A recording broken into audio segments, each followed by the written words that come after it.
저는 이 이야기가 어디서부터 잘못되었는지 지금도 도무지 모르겠습니다. 한 번은 이런 생각까지 했어요. 내가 너무 오래 살아서 문제인가? 내가 너무 믿어서 문제인가? 내가 너무 순해서 너무 사람을 좋게만 봐서 이런 꼴을 당하는 건가?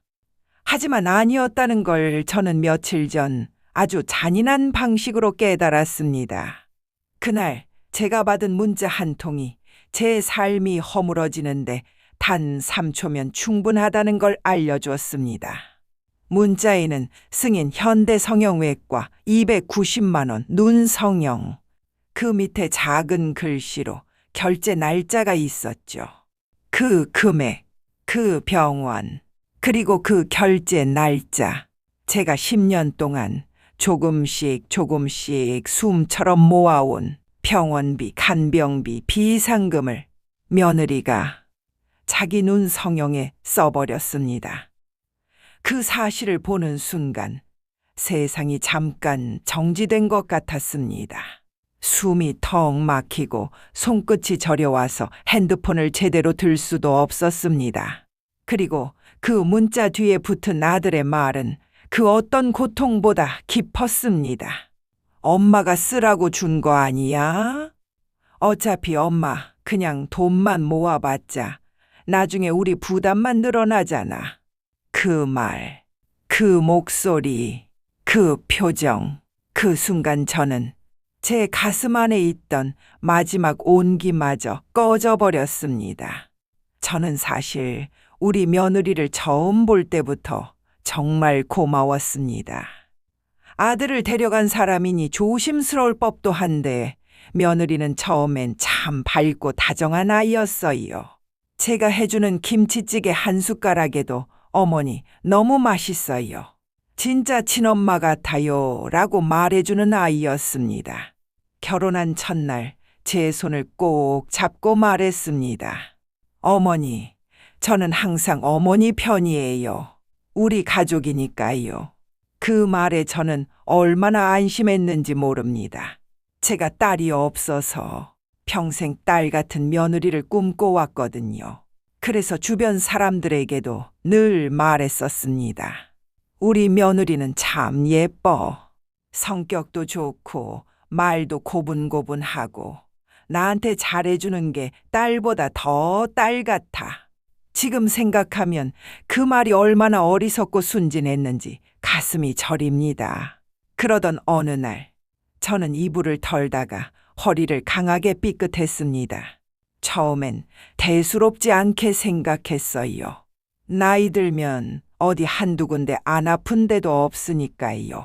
하지만 며칠이 지나도 통증은 줄지 않고 오히려 갈비뼈 쪽까지 국수시는 느낌이 번졌습니다.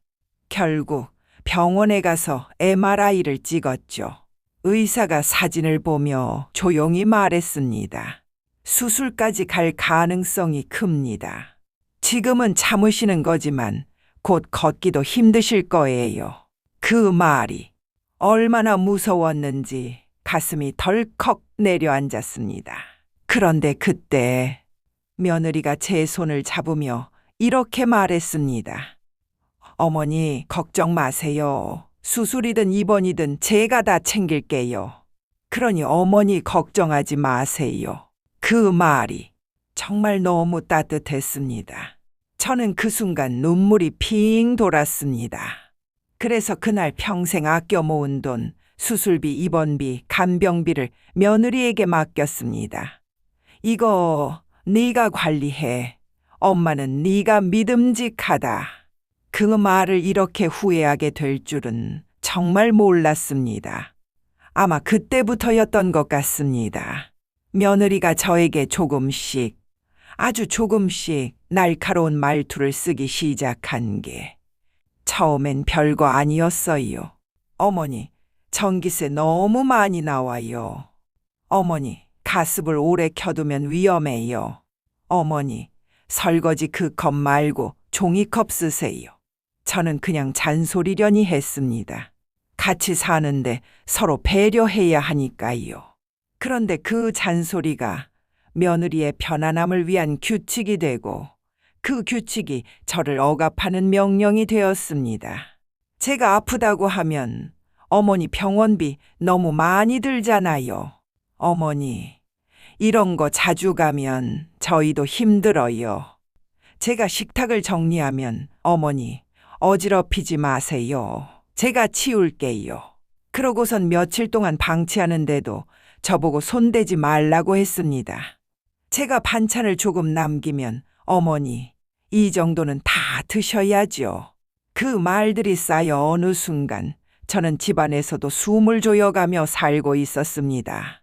제가 늙은 게 죄인지 혹은 그 집에 함께 사는 게 죄인지 자꾸 그런 생각만 들었습니다. 진짜 문제는 제 수술 일정이 계속 미뤄지기 시작하면서였습니다. 병원에서는 수술비만 입금되면 다음 주에 수술 가능하다고 했는데 며느리는 말했습니다. 어머니, 제가 오늘 바빠서요. 수술비 내일 넣을게요. 다음 날은 또 어머니, 어제 일이 많아서 못 갔어요. 제가 오늘 가요. 그러다 병원에서 연락이 왔습니다. 수술비가 들어오지 않아 수술 일정이 취소되었습니다. 그날 저는 멀미라도 한 것처럼 머리가 핑 돌았습니다. 저는 며느리에게 물어봤습니다. 얘야, 병원비는 왜 안 넣었니? 그러자 며느리가 말했습니다. 어머니, 제가 얼마나 열심히 관리하는데 왜 저를 의심하세요? 이런 건 일정이 엇갈릴 수도 있는 거죠. 어머니가 예민해서 그래요. 그 표정, 그 말투, 그 태도.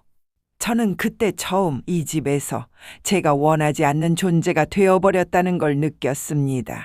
참다 못해 저는 핸드폰으로 제 통장을 직접 확인했습니다. 그리고 저는 제 생애 가장 큰 충격을 받았습니다. 내역 첫 줄에 적힌 글자. 현대백화점 마이너스 패션 잡화 178만 원. 그 아래에는 현대백화점 마이너스 코스메틱 98만 원. 그 아래는 현대백화점 마이너스 패션 잡화 62만 원. 그리고 미래 성형외과 마이너스 눈 성형 290만 원. 한림 피부과 마이너스 레이저 시술 85만 원. 루이 마사지 마이너스 12만 원. 그 순간 제 가슴이 철사줄에 조여지는 듯 했습니다. 10년 넘게 아껴 모은 그 돈을 며느리가 전부 자기 외모 관리에 써버린 것입니다. 그 돈은 제가 일어나지 못할 날을 대비해 조금씩 모아둔 내 생명줄 같은 돈이었습니다. 그걸 며느리는 아무렇지 않게 눈 하나를 고치는 데 썼습니다. 저는 떨리는 목소리로 핸드폰을 보여주며 물었습니다. 얘야, 이게 뭐니? 며느리가 핸드폰을 만지작거리며 말했습니다. 어머니, 나이가 드시면 예민해지나 봐요. 그런 건 좀 그냥 넘어가면 안 돼요? 그 말이 얼마나 잔인한지 그 아이는 모르는 것 같았습니다. 저는 아들에게 말했습니다. 아들아, 넌 어떻게 생각하니? 그러자 아들이 말했습니다. 엄마가 돈 쓰라고 준 거 아니야. 엄마가 관리 맡겼다며. 우리가 뭐 잘못했는데? 저는 그 말을 듣고 심장이 쿵 내려앉았습니다. 제 옆에 있던 사람들인데 어쩌면 누구보다 제 마음을 웃음거리로 만든 사람들이었습니다. 그날 새벽 잠이 오지 않아 조용히 부엌에 물을 마시러 나왔습니다. 그런데 거실에서 들려오는 목소리가 있었습니다. 어머니, 오래 못 버텨. 허리 수술도 저 나이에 하면 회복 안 돼. 차라리 지금 우리 쓰는 게 낫지. 라며 이야기하더군요. 그 대화를 들은 순간 저는 몸이 얼어붙는 줄 알았습니다. 세상에서 제일 믿은 가족에게 저는 그렇게 계산되고 그렇게 무시당하고 그렇게 부담스러운 존재가 되어 있었습니다. 그날 저는 한참을 울었습니다. 그리고 다음 날 제가 먼저 달라졌습니다. 사람이 너무 아프면 어떤 순간엔 오히려 차분해집니다. 저는 조용히 그리고 철저하게 움직였습니다. 먼저 며느리의 모든 카드 내역을 캡처했습니다. 현대백화점 결제 내역, 성형외과 영수증, 피부과 레이저 시술 내역, 전부. 그리고 며느리가 제 방 앞에서 했던 말들. 어머니 오래 못 버텨. 지금 쓰는 게 낫지. 어머니 병원비 너무 들어. 이런 말들을 녹음했습니다. 병원에 남아있던 미납된 병원비 내역도 모두 출력했습니다. 그리고 변호사를 찾아갔습니다. 변호사는 서류를 보더니 조용히 말했습니다. 이건 명백하게 횡령, 그리고 고령자 학대입니다. 부양 의무 불이행도 가능하고요. 진행하시면 충분히 승산이 있습니다. 그 말을 듣는 순간 제 심장에 작게 불이 켜지는 걸 느꼈습니다. 며칠 뒤 며느리의 회사로 정식 공문이 발송되었습니다. 그날 밤 며느리는 울며 제 방문을 두드렸습니다. 어머니, 저 진짜 잘못했어요. 제발 한 번만 용서해 주세요. 하지만 저는 말했습니다. 내 돈으로 내 얼굴 고친 건 내 선택이다. 근데 그 대가도 내 얼굴로 받는 거다. 며느리는 회사에서 징계를 받고 성형외과는 환불조사에 들어가고 아들은 가족들로부터 외면을 받았습니다. 지금은 제가 조용히 작은 전셋집에서 혼자 살고 있습니다. 하지만 마음은 오히려 편안합니다. 아무도 제 숨소리를 귀찮아하지 않고, 아무도 제 허리 통증에 눈치를 주지 않고, 아무도 제 존재를 계산하지 않습니다. 매일 창문을 열며 저는 스스로에게 말합니다. 늙었다고 착취당하지 않는다. 순하다고 바보가 아니다.